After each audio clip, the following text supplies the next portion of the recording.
According to me, I don't think that it will gonna work. I am more taller than him. Today is my birthday. Tomorrow will be my birthday. Yesterday was my birthday. क्या ये जो मैंने अभी sentence बोले कि वो आपको सही लगे? अगर सही लगे तो आपको वीडियो को एंड तक देखने की बहुत ज़्यादा ज़रूरत है, क्योंकि इस वीडियो में हम आपको बताएंगे कि क्या करेक्ट वे हो सकता है इन सेंटेंस को बोलने का। वीडियो को एंड तक देखिएगा, बहुत जल्दी वीडियो को वाइंड अप करेंगे, कोई फालतू की बातें नहीं करेंगे और एक भी सेकंड स्किप मत कीजिएगा कि आपका एक भी पॉइंट मिस हो जाए। So let's get started. Welcome back to the Wikipedia classes.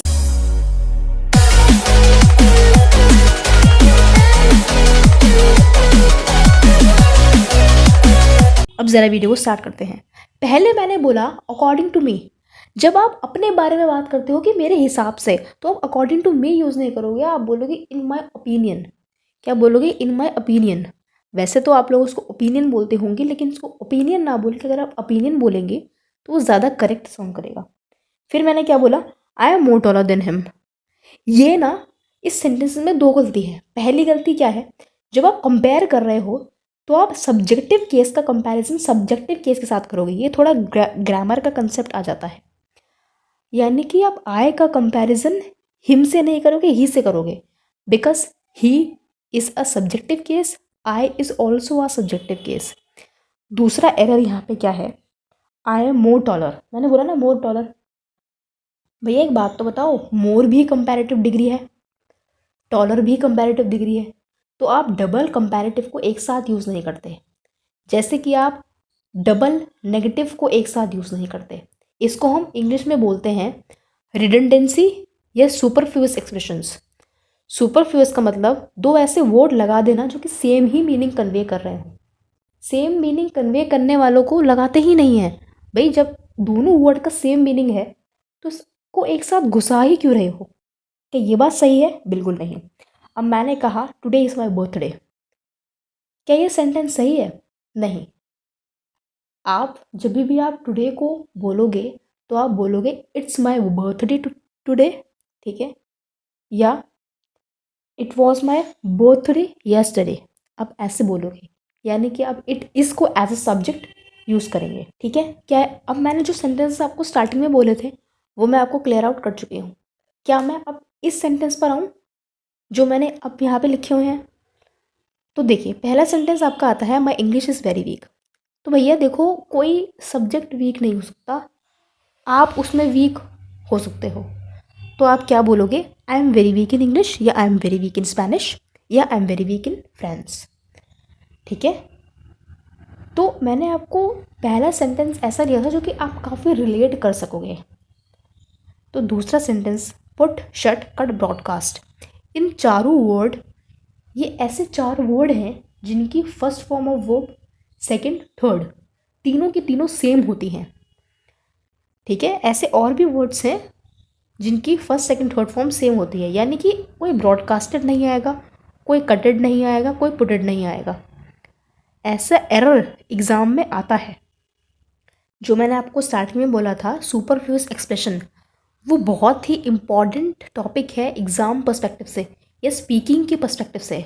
तो वो हम आपकी अलग क्लास लेंगे, प्रोवाइडेड आप चैनल को सब्सक्राइब भी कीजिएगा, उसको लाइक भी कीजिएगा, ताकि आपको रिकमेंडेशन में वीडियो आती रहे। जब आपको रिकमेंडेशन में वीडियो आएंगे तो आप समझ पाओगे कि हाँ, हमें यहाँ फोकस करना था, ठीक है। 10 AM इन द मॉर्निंग। अब 10 AM इन द मॉर्निंग, भैया AM क्या शो करता है? AM मॉर्निंग ही तो शो करता है। अब अगर AM मॉर्निंग शो कर रहा है तो क्या आपको यहाँ पे इन द मॉर्निंग लगाने की ज़रूरत है? नहीं। फिर से सुपरफ्लुअस का एरर आ गया। सुपरफ्लुअस एक बहुत बड़ा एरर होता है, मतलब आपको ऐसे एरर बहुत देखने को मिलते हैं, जैसे कि सपोज के साथ इफ़ नहीं लगता, ठीक है, कज़न के साथ सिस्टर या ब्रदर नहीं लगता। अगर आपको ऐसे सेंटेंस दिख रहे हैं, अगर आपको कि कोई ऐसा सेंटेंस बताना चाह रहे हैं जिसमें जेंडर ऑलरेडी स्पेसिफाई हो, जैसे कि she is my cousin sister, तो क्या आपको यहाँ पे सिस्टर लगाने की ज़रूरत थी? नहीं। फैमिली के साथ मेंबर भी नहीं लगाते। प्रीवियस या पास्ट रिकॉर्ड नहीं होता। रिकॉर्ड की प्रोनाउंसिएशन सही कीजिए, रिकॉर्ड होती है वो। हाँ, बोलने में रिकॉर्ड भी सही लगता है। अगर आप किसी को रिकॉर्ड बोलेंगे तो वो गलत नहीं माना जाएगा, लेकिन डिफरेंस होता है। ऐसी बहुत सारी चीज़ें हैं, जैसे कि this table is in complete square. ठीक है भैया, कंप्लीट स्क्वायर क्या होता है? क्या आपने कभी ऐसा सोचा है कि ये तो आधा स्क्वायर है या ये कंप्लीट स्क्वायर है? स्क्वायर का मतलब क्या होता है? All sides are equal. ठीक है, तो ऐसी चीज़ें होती हैं। जैसे कि होता है हार्डली, स्कार्सली, रेयरली, बेयरली। इनके साथ कभी कोई नेगेटिव वर्ड नहीं लगाते। क्यों? क्योंकि ये खुद ही अपने आप में नेगेटिव का सेंस देते हैं। फाइनल डेस्टिनेशन नहीं होता, क्योंकि डेस्टिनेशन ही फाइनल होता है। ठीक है, अभी और भी हम आएंगे सुपरफ्लूअस का एरर जो है, वो हम आपको आगे वाली अपकमिंग वीडियोस में पढ़ाएंगे। आपको सुनने में ही काफ़ी इंटरेस्टिंग लग रहा होगा कि ये हाँ काफ़ी इंटरेस्टिंग टॉपिक है। अब चलिए, let's back to the topic. Myself के बाद आप अपना नेम बोल देते हैं। क्या माई सेल्फ के बाद नेम बोलना सही होगा? खुद सोचिए। नहीं, my self is reflexive pronoun. तो रिफ्लेक्सिव प्रोनाउन के आगे आप अपना कभी नेम इंट्रोड्यूस नहीं करेंगे।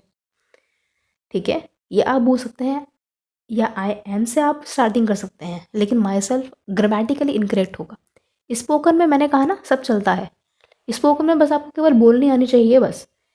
लेकिन अगर आप ग्रामर के पर्सपेक्टिव से बात करेंगे तो वो गलत होगा। अब नेक्स्ट आपका एरर आता है गुड नेम। क्या गुड नेम जैसा कोई वर्ड होता है? नहीं। क्या ऐसा होता है कि भैया आपके माँ बाप ने ना, या आपके पेरेंट्स ने आपके दो नाम रखे हैं, एक अच्छा वाला नेम, एक बुरा वाला नेम। अगर कोई अच्छा नाम बताए तो आप अपना अच्छा वाला नाम बता देना। अगर कोई आपसे कोई आपका बुरा नाम पूछे तो आप बुरा नाम बता देना। नहीं, नाम एक ही होता है। बोलते नहीं आपका शुभ नाम क्या है? तो इसको क्या करा आप लोगों ने, ट्रांसलेट कर दिया, और यही स्पोकन में चलता आ रहा है। बल्कि ऐसा कुछ भी नहीं है, गुड नेम जैसा कोई भी वर्ड नहीं आता। मैंने आपको बताया ना, अपकमिंग फ्यूचर, ये भी सुपरफ्लूअस की एरर है। ठीक है, अपकमिंग फ्यूचर, भैया फ्यूचर तो होता ही आने वाला है। एक्सपीरियंस भी, अगर मैं बात करूँ एक्सपीरियंस की, तो वो भी प्रीवियस होता है। आप बोलते नहीं हो कई बार सेंटेंसेस में कि मेरा ना पास्ट एक्सपीरियंस है, मेरा ना प्रीवियस एक्सपीरियंस है, तो वह ऐसा नहीं होता। रिटर्न, रीइम्बर्स, ठीक है, रिवॉर्ड, ये भी गलत है। ये भैया ये भी गलत है ना। आप बोलते नहीं हो मैं आपको ज़रा रिवॉर्ड बैक करती हूँ, ठीक है, रिटर्न बैक मुझे कर देना, तो भैया वो गलत होता है। री का मतलब ही बैक होता है। आप बोलते हो ना रिपीट अगेन, वो भी गलत है। तो ऐसी आप बहुत सी एरर करते हो जो कि स्पोकन में भी गलत होती है। Next sentence, return, revert, reimburse, no use of back, as I have already told you. Next, suppose की आप बात इफ नहीं लगता, as I have already told you, redundancy error. फिर हार्डली, स्कार्सली, रेयरली, बेयरली, इन चारों वर्ड के साथ कभी भी नेगेटिव सेंटेंस नहीं लगेगा। जब भी ये चारों वर्ड आएंगे तो इसमें लॉ ऑफ इन्वर्जन फॉलो होगा। क्या बोला मैंने? लॉ ऑफ इन्वर्जन फॉलो होगा। लॉ ऑफ इन्वर्जन का मतलब पहले वर्ब आएगी फिर सब्जेक्ट आएगा। इसका सेंटेंस मैं आपको इंट्रोड्यूस नहीं कर रही क्योंकि वीडियो बहुत ज़्यादा लंबी हो जाएगी। आप लॉ ऑफ इन्वर्जन डाल के यूट्यूब में सर्च कीजिए, थोड़ा टाइम बचाइए अपना, राइट। और हाँ, इसके साथ तीसरा एरर क्या बनता है कि हार्डली, स्कार्सली, रेयरली, बेयरली के साथ आपको देन लगा के दे देंगे। तो इन सब के साथ कंजंक्शन व्हेन फॉलो होता है। क्या आपको इतनी बात समझ में आ गई या नहीं आई? Next error, more better, comparatively better या relatively better. Again the error of redundancy. More better, भैया बेटर ऑलरेडी कंपैरेटिव डिग्री होता है। Good, better, best, better is a comparative degree, तो उसके साथ आप कभी भी मोर नहीं लगाएंगे। मोर भी कंपैरेटिव डिग्री है। आप मोर इंटेलिजेंट तो बोल सकते हैं क्योंकि इंटेलिजेंट ही होता है, ठीक है, इसके साथ आप मोर लगाएंगे, लेकिन आप बेटर के साथ मोर नहीं लगाएंगे, कंपैरेटिवली बेटर नहीं लगाएंगे, रिलेटिवली बेटर नहीं लगाएंगे। प्रेफर के साथ आप हमेशा टू यूज़ करेंगे। आपको सेंटेंस में एरर आता है, I prefer tea than coffee, I prefer badminton than hockey, ठीक है, तो ये भी गलत है। प्रेफर के साथ हमेशा आप टू लगाएंगे, हमेशा। ये आपको एरर आता है, ठीक है। जैसे आप सो के साथ डैट लगाएंगे और टी ओ के साथ आप टी डबल ओ लगाएंगे।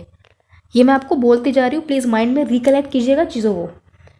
सो का पेयर हमेशा डैट के साथ होता है। कंजंक्शन बहुत ही अच्छा टॉपिक है और वफादार टॉपिक माना जाता है, क्योंकि वो सेम पार्ट ऑफ स्पीच को फॉलो करता है। अब ये बात आपको अभी समझ में नहीं आएगी, लेकिन आएगी जैसे जैसे मैं आपको पढ़ाऊँगी, जैसे जैसे मैं आपको समझाऊँगी, आपको बात समझ में आएगी। मैं कोशिश करती हूँ कि वीडियो को बहुत ही शॉर्ट रखूँ, बहुत ही प्रिसाइज ब्रीफ रखूँ, बट क्या होता है ना कि भावनाओं में खो जाना और वीडियो को लेंदी बनाना। मैं चाहती हूँ कि आपको पूरे कंसेप्ट समझ में आए। तो कंसेप्ट तभी समझ में आएंगे जब आप चीज़ों को रिकलेक्ट करेंगे। Next error, jeans, shorts, glasses, pants. ये हमेशा प्लूरल में यूज़ होता है, ये कभी भी सिंगुलर में ये चारों वर्ड यूज़ नहीं होते, राइट। मैंने आपको बताया double negative, I didn't steel nothing. Nothing को कैसे रिप्लेस करोगे एनीथिंग से? I never goes with somebody, I never goes with somebody आएगा, ठीक है, या एनीबडी आएगा, क्योंकि डबल नेगेटिव भी अलाउड नहीं है। बोला ना मैंने, double double same word allowed नहीं है, तो ऐसे ही डबल नेगेटिव भी अलाउ नहीं है। He was boring in the class, आप यहाँ पे क्या बता रहे हो? आप यहाँ पे उसकी स्टेट नहीं बता रहे, ठीक है। बोरिंग का मतलब है कि भैया बोर था, वो खुद ही बोर था, और आप बताना क्या चाह रहे हो? भैया वो क्लास में बोर हो रहा था या वो पार्टी में बोर हो रहा था। तो आप कैसे बोलोगे he was bored in the class? ये बहुत ही कॉमन एरर है। हेयर, हेयर हमेशा सिंगुलर में काउंट होगा। अगर मैं स्पेसिफिकली बालों को गिन सकती हूँ, ये भी कॉमन एरर है। ये सारे वर्ड्स मैंने आपको कॉमन एरर ही दिए हैं, ये कोई फालतू के वर्ड्स भी नहीं हैं। अगर मैं 1 2 3 बाल की बात कर रही हूँ, अगर मैं ऐसे बाल की बात कर रही हूँ जो काउंट हो सकते हैं, तो वहाँ पे हेयर आ सकता है। लेकिन इस केस में hair will always be in a singular form. Is it clear to everybody? फिर आया it is I who commit this mistake, तो इट्स मी आएगा, इट्स मी। ये स्पोकन के लिए याद रखना, इसके पीछे भी ग्रामर के रूल्स हैं। कुछ ऐसे वर्ड्स होते हैं जिनके आगे हमेशा ऑब्जेक्टिव फॉर्म आता है, ठीक है। तो आप यहाँ पे लगाओगे it's I, right. Sorry to say कि कुछ ऐसे वर्ड्स होते हैं जिनके आगे हमेशा सब्जेक्टिव केस आएगा, तो यहाँ पे इट्स आई सही होगा। It's I who commit this mistake. It's me गलत होगा। आप जैसे बोलते हो ना स्पोकन में इट्स मी, तो वो भी गलत होगा। According to me, instead, use, in my opinion, ये भी मैं आपको बता चुकी हूँ। इज डिस्पाइट और इंस्पाइट ऑफ। भैया डिस्पाइट अलग वर्ड है, इंस्पाइट ऑफ अलग वर्ड है। मैं डिस्पाइट के आगे ऑफ नहीं लगाऊंगी। ऐसे कुछ सेंटेंसेस होते हैं जिनके आगे आप ऑफ लगा देते हो, यानी कि डिस्पाइट के साथ साथ आप ऑफ लगा देते हो। ऐसे कोई सेंटेंसेस आपको दिखेंगे, आपको एरर में दिखेंगे, लेकिन रिमेंबर इंस्पाइट के साथ ऑफ लगता है, डिस्पाइट के साथ नहीं लगता। तीसरा एरर, भैया कंप्राइजेस के साथ ऑफ नहीं लगता, क्योंकि कंसिस्ट ऑफ का मतलब ही होता है कंप्राइजेस। ऐसे ही लुक इनटू का मतलब ही होता है इन्वेस्टिगेट, तो आप इन्वेस्टिगेट के साथ कोई प्रपोजिशन नहीं लगाओगे। इन्वेस्टिगेट के साथ आपको ज़्यादातर इनटू देखने को मिलता है, लेकिन नहीं आएगा ही नहीं, क्योंकि लुक इनटू का मतलब ही होता है इन्वेस्टिगेट करना। अच्छा, मैं कहूँगी एंटर और रीच के साथ कोई भी प्रपोजिशन नहीं लगता, बट आपने ऐसे कोई सेंटेंस देखे होंगे कि एंटर और रीच के साथ आपने प्रपोजिशन देखा होगा।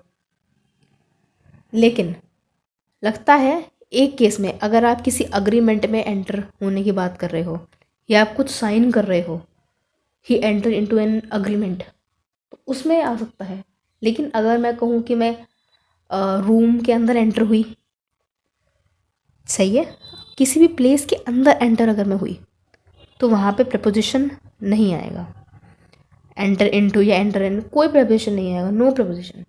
ऐसे और भी एरर हैं, और भी एरर को जानने के लिए, वीडियो को रिकमेंडेशन में लाने के लिए वीडियो को लाइक कीजिएगा और चैनल को सब्सक्राइब कीजिएगा। Thank you so much, have a wonderful day ahead.